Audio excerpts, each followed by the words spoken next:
हाँ जी, मेरा नाम हेमंत कुमार है और मेरे साथ मिस्टर नरेश साहनी जी है।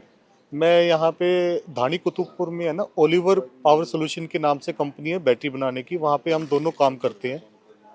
और दिनांक 15 तारीख को 15 अप्रैल को हम शाम को, जैसे दिल्ली की तरह हम अपने छुट्टी करके निकलते थे, तो हम शाम को 7 बजे अपना छुट्टी करके निकले हैं। तो ढाणी कुतुबपुर से आते हुए खरड़ पुल पड़ता है। जैसे ही हम उसके नीचे पहुंचे तो वहां पर 5 से 6 लड़के ऑलरेडी पहले ही घात लगा के बैठे थे भी किस टाइम आएंगे, क्या रहेगा, क्या होगा। तो जैसे ही हम वहां पे पहुंचे हैं, उन्होंने आते ही, मोड़ पर आते ही हमारे ऊपर हमला कर दिया। ईंटों और पत्थर बरसाने स्टार्ट कर दिए। जैसे ही उन्होंने हमला किया तो अचानक वहां पे एकदम स्पीड बिल्कुल डाउन हो जाती है। तो वहां पे अचानक हमारी गाड़ी बंद होगी और 3 से 4 मिनट वो ईंटें और पत्थर बरसाते रहे, जिसके दौरान सर के सिर पे काफ़ी गंभीर चोटें आई हैं। मेरे हाथ पे, पीठ पे काफ़ी ईंटें लगी हैं।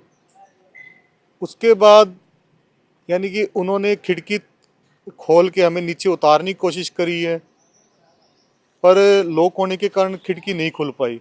जिस पे वो जाते जाते ये बोलने लगे भी आज तो बच गए, पर आगे से प्लांट में दिखे तो ख़त्म कर देंगे हम तुम्हें। तो इससे पहले तो हम ये सोच रहे थे भी किसी ने लूट पाट के हिसाब से हमारे ऊपर हमला किया है, पर जब वो लास्ट में बोल के गए तो उससे हमें काफ़ी क्लियरिटी मिल गई थी भी ये कोई प्लांट से रिलेटेड ही है जो इस टाइप की घटना को अंजाम दिया। जी सर। आप वहां से बच के कैसे निकले? अचानक जैसे ही इनको थोड़ा सा ब्लीडिंग वगैरह इनको ज़्यादा हो गई थी सिर पे, थोड़ा सा होश सी आई।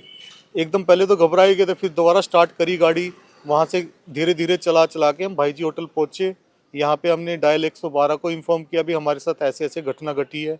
तो उन्होंने उसके बाद हमें एम्बुलेंस प्रोवाइड करवाई और सरकारी हॉस्पिटल में ले जाके सर के स्टिच लगे, सिर में 5 से 6 स्टिच लगे और हाथों चोट पे जो भी प्राथमिक उपचारता थी वो दी गई यहाँ पर। तो अब मामला दर्ज हो गया है? हाँ जी, यानी कि हमें परसों बुलाया गया था वहाँ पे सिसाई पुल चौकी में, पहले ये मामला था तो उन्होंने इंक्वायरी वगैरह भी करी है।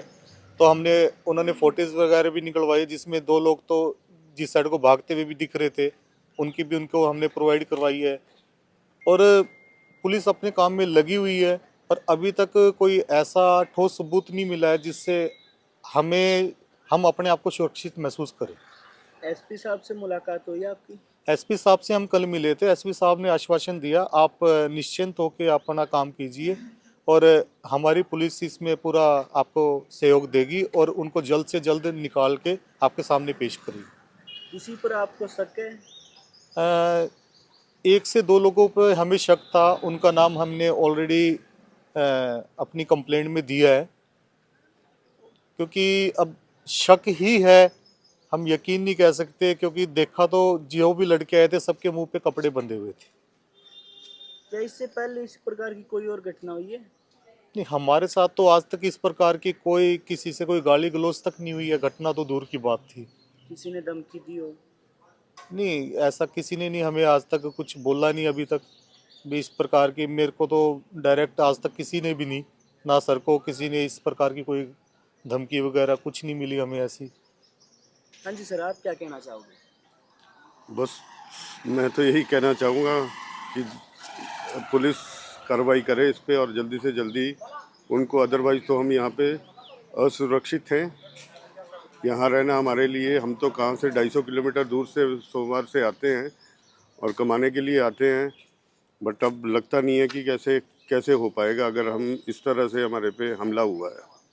पुलिस प्रशासन से क्या कुछ उम्मीद रखते हैं? सब पुलिस प्रशासन से हम ये उम्मीद रखते हैं भी, बात हम दोनों की नहीं है, यहाँ काम कर रहे 200 लोगों की भी नहीं है, उन 200 परिवारों की है जिनका यहाँ से यानी कि घर का गुजारा भी चल रहा है और रोजगार भी मिला हुआ है। पर इस टाइप से यदि वारदातें होंगी तो ना तो कोई अपना रोजगार यहाँ पे लगाएगा हांसी में आके, और ना ही किसी को रोजगार मिल पाएगा।